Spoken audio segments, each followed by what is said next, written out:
So we start with the recent past. And that's with the Five of Cups. Now the Five of Cups is another card which reminds us that where we put our focus in life has a great deal to do with the quality of our lives and how well they work for us. Now, what are you going to choose to focus on? The implication is extremely clear. Are you going to cry over spilled milk, or are you going to focus on the milk you still have and get on with things, or just move on with your life? The point is, watch where you focus and make sure that the focus is for your highest good. Okay, so now we have that Five of Cups. It's paired with the Strength card. Okay, so the Strength card basically lets you know that it's important now for you to make time to meditate and contemplate and spend some time alone, even if you're in a committed relationship and have a bunch of kids, okay? So, do not allow yourself to spend time in preoccupation and fear. The outward things will be going all right.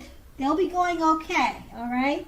But what is the most paramount importance is keeping your head on straight at this time.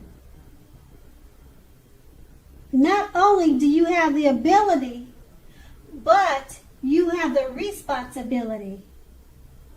So make sure to conquer your fears, control your impulses, and never lose patience with yourself or what you're doing.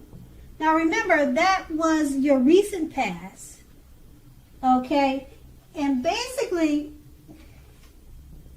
what those two cards are saying is, in your recent past, you would have, or you should have, watched where you put your focus and you were to make sure it was for the highest good and that it was not preoccupied with fear. Okay, so now we're going to move on to the present. Now with the present, we start with the Nine of Swords. Okay, so with the Nine of Swords, you will need to guard yourself against the feelings of anxiety. Perhaps if you're feeling anxious, you want to take a good look at whether or not any of that is under your own power or control. And therefore, you could lessen it, or if other things or people in your life are contributing to anxiety, you need to find out how to lessen it or make it or become less anxious. So if it is the latter, take a good look at that and try to see whether or not something in the relationship can be changed to make it more workable for you. There's something about this time period that can cause people to feel like their life should be in some way more or bigger than it is. So make sure you try to take comfort and joy in the ordinary things. That's where the beauty is. And we have this card paired with the Ten of Wands. Okay, so with the Ten of Wands, you may be feeling as though you're carrying a heavy burden. You may want to look hard at this and see if there are any ways that you might lighten your load, either literally or figuratively.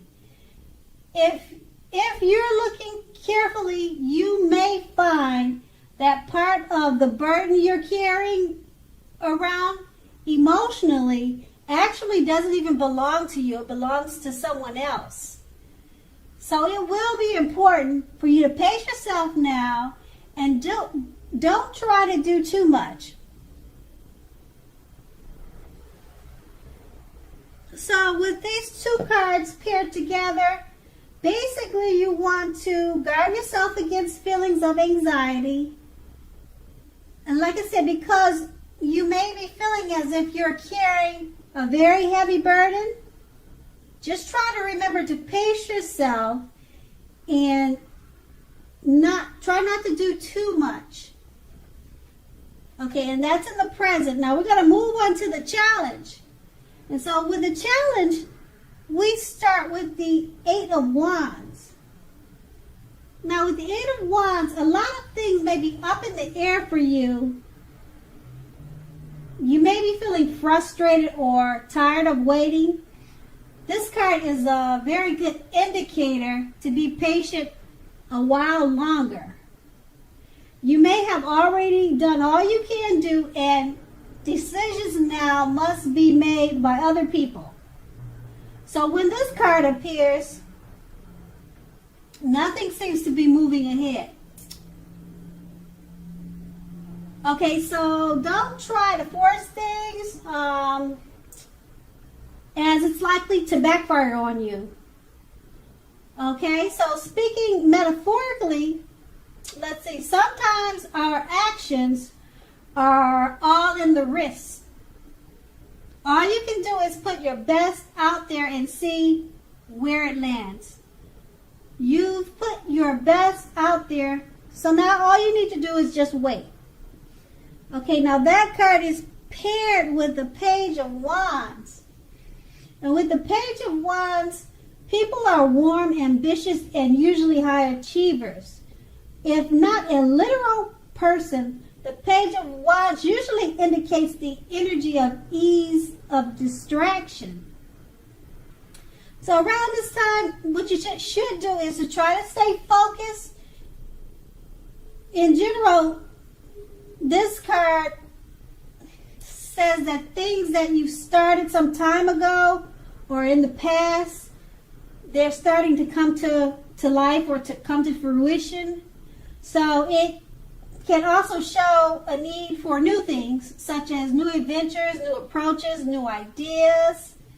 Okay, so with the page bringing us positive energy, we must remember to supply the following. Remember to supply the follow-up or the follow-through. However that goes. Okay, so those two cards, they're paired together, and like I said, it's basically saying you may be feeling tired of waiting for things to happen, but with the Page of Wands, this will let you know that things are starting to happen. New adventures, new approaches, and new ideas. And that's your challenge. Okay, so then we're going to go on to the outcome, and that starts with the Three of Swords. Okay, now with the Three of Swords, although there's an element of maybe sorrow or pain, okay, that might be undeniable. When this card appears, what lies on the other side of the sorrow or pain can be enhanced understanding and joy. So allow yourself to fully experience any sorrow and pain that comes up now so that you can move beyond it. Basically, with this card, it can point to very deep emotional issues that must be addressed before you can move on. So denying pain, it doesn't make it go away any more than denying a broken leg makes it heal. So, okay, so what you need to do is to allow yourself to experience any pain that comes up now, but do not wallow in it. Okay? All right. So you do not and should not wallow in grief or sorrow for a long time. However, okay, only you can decide how long is long enough. Others can't do that for you. And then we have that card paired with the Hierophant. Now, the Hierophant is very much about doing the right thing. You might be struggling with an issue and are unsure about what is right for you to do. So just remember that the answers are within you. They're within yourself, okay? So remember, the right thing is what is right for you also. This is also a card that is very much about spirituality. Everything from traditional religion to, let's say, earth-centered spirituality and any other type of spiritual notion that you can conceive of. All right, so there may be a tension between your idea of spirituality and the right thing and the ideals of others around you. But however, stand up for your own beliefs. The rules and the system of doing things, let's say, are probably playing a major role right now. Okay, so any rituals of any sort will be helpful to you now.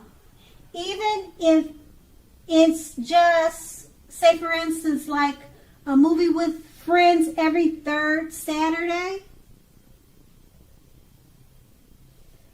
Okay, so that was your outcome. And it's basically saying that you may have experienced sorrow and pain, all right? Or you may be dealing with some type of sorrow and pain, but just remember not to make your problems, don't take your problems out on others, okay? And that by doing the right thing is always the best thing, okay? So that was the outcome. All right, so I want to say thank you so much, Pisces, for watching. I hope it's a great month for you, and have a great day.